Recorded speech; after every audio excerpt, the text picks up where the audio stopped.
Most human society, culture is defined and communicated primarily through the family. Every culture communicates their values and benefits to their children by oral tradition, word of mouth.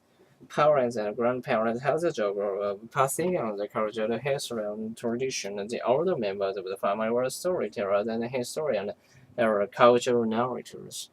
The cultural narrators were valued for her lived experience. The cultural narrator helped to sustain the society through the preservation of vital cultural information. Until the mid-20th century, the family was medium by which culture was passed along. Since the 1950s, however, a role of the cultural narrator has been taken over by television. What I mean is the fiery storytellers have been replaced by television shows that tell us if we are, where we need, how we should speak, and what we should be living.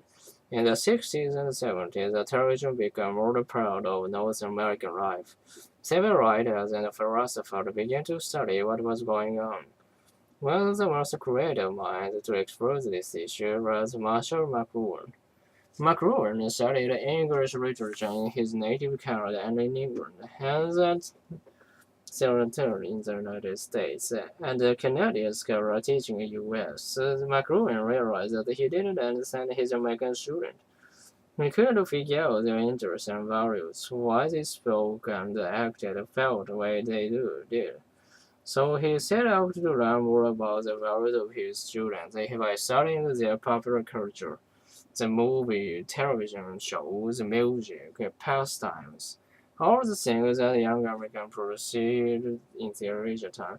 McLuhan became convinced that the electronic media played a significant role, and the media were responsible for the attitude and values of students. In fact, he went beyond his immediate interest in his own students to theorize that the media had prompted most of the social changes in Western culture.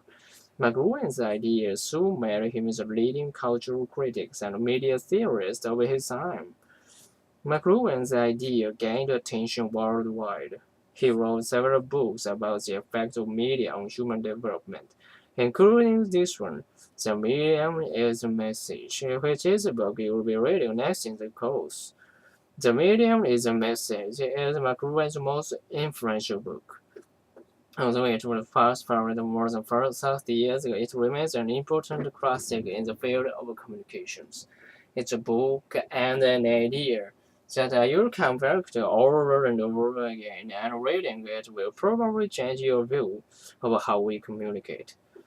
Why is it such an important book?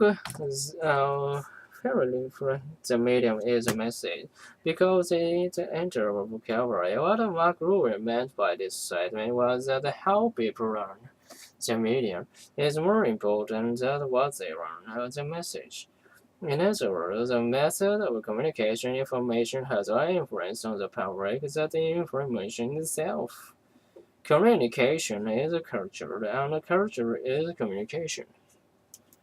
McQueen didn't consider necessarily critical of the media in the sense of condemning it. He wasn't interested in deciding whether television was good or bad. He just wanted the people to understand how it affected them so they could make their own informed decision about it. When just beginning to understand the way that the media have affected our culture, sociologists, psychologists, media ecologists, people in the multitude field frequently explain the relation of media, values, and behavior. Is television good or bad for us? Does television cause human behavior, or merely code it? This question is of particular interest to researchers who study the effect of television, especially television violence, and children's behavior. And now the television is studying the memory as electronic media like the internet. There are a growing number of issues and new questions calling for informed thinking about the relationship of the media to human development.